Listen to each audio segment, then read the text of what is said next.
እዚህ ሀገር ታውቃላችሁ አንዳንድ ጊዜ ጫማ ለማስጠረግ ሰዎች ይሄን ስራ ወደሚሰሩ ወንድሞች ይሄዱና ቦረሽ አልክ ቦረሽ ቀለም አንፈልግም ውሃም አትጠብ ብሩሽ ብቻ የሚባል ቋንቋ አለ እዚህ ሀገር እና ሰውየው ውሃ አዘጋጅቶ ለማጠብ ተዘጋጅቶ ሳሙና ተዘጋጅቶ እያለ ሰውየው ምን ይላል? በጣም ቸኩላለሁ ቦረሽ አርግ ይላል። ልክ አንዳንድ ጊዜ ቸርችም እንደዛ ነው። እስኪ ታጠብ ጊዜ ሰው የለም። ሃሌሉያ አሜን ኢየሱስ ጌታ ነው። ሰውየው ወጥቶ በደረቅ ብሩሽ ዝም ብሎ መቦረሽ ጥቅም አለው? ዝም ብሎ ቦረሽ አሜን የገባው ሰው ሃሌሉያ ሃይ ብሎ ምንድነው የተደረገው? ምንድነው የሰማነው? ምንድነው ምንም ማስተዋል ምንም ነገር በሌለበት ቦታ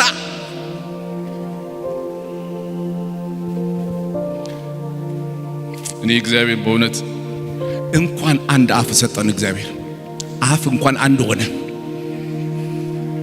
ጆሮ ስንት ሆነ? ሁለት እንኳን ሆነ። አፍ ሁለት ቢሆን ለአንድ ወር አንዱን ተናግረህ ዘግተህ አንዱን ደግሞ አዲስ ከፍተህ ብታወራ ይሄ ምድር ተቃጥሎ አመድ አይሆን? እግዚአብሔር ቸር ነው ማለት እንኳን ሁለት እኔ አንዳንድ ጊዜ እኔ እግዚአብሔር በእውነት ይሄን ሁለት ጆሮ ሰጥቶን በትክክል እሱን ማድመጥ ምን እያለን ነው? አገልጋዩ ዘማሪው ምን እያለ ነው? ምን አይነት መልእክት እያስተላለፈ ነው? ያ ደግሞ ከህይወቴ ጋር ምን ግንኙነት አለው? እግዚአብሔር አሁን እኔ ላለሁበት ምን እየተናገረኝ ነው የሚል የተከፈተ ጆሮ። ዝግጅት አንድ እሱ ነው። ሁለተኛ ዝግጅት ምን ይላል? ለመናገር ምን ይሆነ የዘገየ ይሁን። ምን ማለት ነው? በቁጥጥር ውስጥ ያለ አንደበት። በቁጥጥር ውስጥ ያለ አንደበት። ዝግጅታችን ለመናገር ብቻ ከሆነ መናገር ብቻ ነው። ለመናገር ብቻ እንዘጋጅ። ብዙ ጊዜ ሰው እየተናገረ እንኳን አይማርም።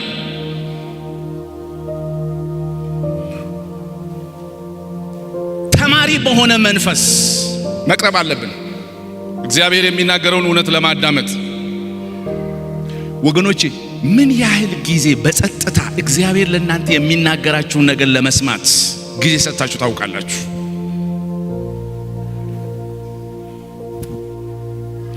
መናገርን ከማወቃችን በፊት ዝም ማለትን ማወቅ አለብን። ጸጥታ ውስጥ እግዚአብሔር አለ። ዝም ስንል እግዚአብሔር አሁን እንደውም ቤተክርስቲያን ዝም ከተባለ ሰው አይወድም። አረ በኢየሱስ መርዶ ቤት ሆነ በጌታ በኢየሱስ ክርስቶስ።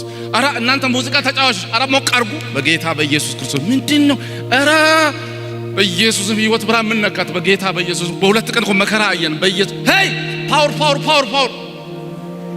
እንጨነቃለን። በእውነት እንደውም በጣም የሚገርመው አው እናውቃለን። ጤና የጎደለውን ጸጥታ እናውቃለን። ጤና የጎደለውን ዝም ብለን እናውቃለን። እቺ መገሰጽ አለባት እንላለን። ጤና የጎደለው ከሆነ ግን የሰላም ጸጥታ አለ። ዝም በማለት ውስጥ ታላቅ ንግግር አለ። በዝምታ ውስጥ እግዚአብሔር ይነካናል። በዝምታ ውስጥ እግዚአብሔር መንፈሱን ያፈስልናል። በዝምታ ውስጥ ከብዙ ድምጾች መካከል የአምላካችን ድምጽ ለይተን እንሰማለን። በጎቼ ድምጼን ምኖቼ ፓስተሮቼ አይል ነቢያቶቼም እንኳን አይል መጋቢዎችም እንኳን አይል በጎቼ። እግዚአብሔር በግ ያርገን። አሜን። በግ ያርገን። የማንም አላፊ አግዳሚ ንግግር ህይወታችንን እንዳያንከራትት ዝግ ብለን በሰከነ ስሜትና አእምሮ አንደበታችንን ገርተን ጆሮአችንን ከፍተን እግዚአብሔርን ለማዳመጥ ዝግጅት አድርጉ። በብዙ ግርግር በሰው ረብሽ ውስጥ የእግዚአብሔር እንቅስቃሴ ድምጽ እንዳይደበቅ እግዚአብሔርን በግል ወደ ማዳመጥ የህይወት ከፍታ ለመድረስ የምንፈልግ ከሆነ ለመናገር እንዘገይ። ጸጥ እንበል። እስቲ እግዚአብሔር ይናገር። በእግዚአብሔር ንግግር ማደግ፣ በእግዚአብሔር ንግግር መብሰል ወደምንችልበት የህይወት ከፍታ እግዚአብሔር እንዲወስደን ሶስተኛው ዝግጅት ለቁጣ የዘገየ ይሁን ይላል። እውነት ሲነገር የሚቆጡ ሰዎች አሉ የሉ ማለት ጥሩ ተናግሮ መጨረሻ ላይ በምን እንዳናደደኝ ታውቃለህ? እባካችሁ የሚያስቆጣ እውነት ስትሰሙም እንኳን አትቆጡ። ለምን አትቆጡ ይላል? የሰው ቁጣ ምን ይላል? የእግዚአብሔርን ጽድቅ አይሰራም። እንደውም በሰውየው ሕይወት ውስጥ ሊያብብ ስር ሊሰድ የሚፈልገውን ጽድቅ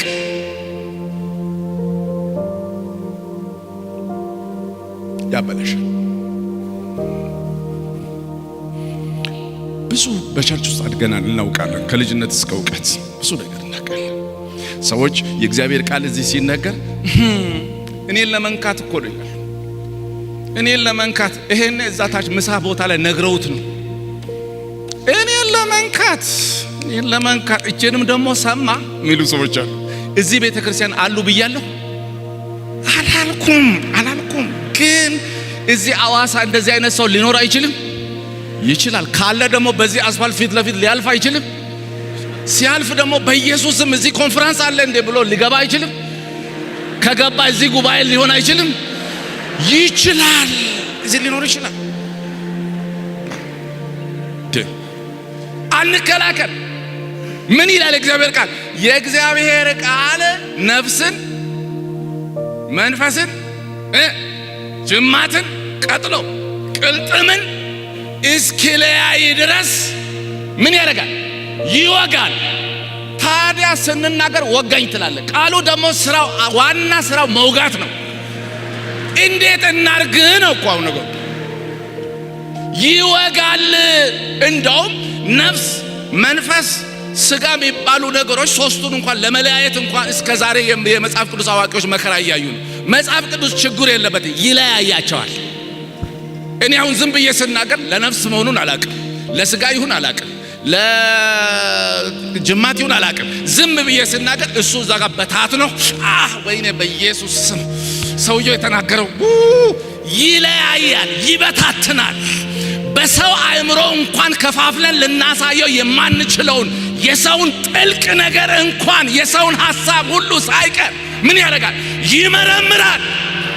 የእግዚአብሔር ቃል በሁለት ወገን ከተሳለው ሰይፍ ይልቅ ምን የሆነ ነው? የተሳለ ነው። ወደዚህም ይቆርጣል፣ ወደዛም ይቆርጣል። እስከ ዛሬ ያልደነዘ እስከ ዛሬ ስለቱ እስከ ዛሬ ማብረቅረቁ ያልደበሰ የእግዚአብሔር ቃል ከዘላለም እስከ ዘላለም የቃሉ ባለቤት ይባረክ።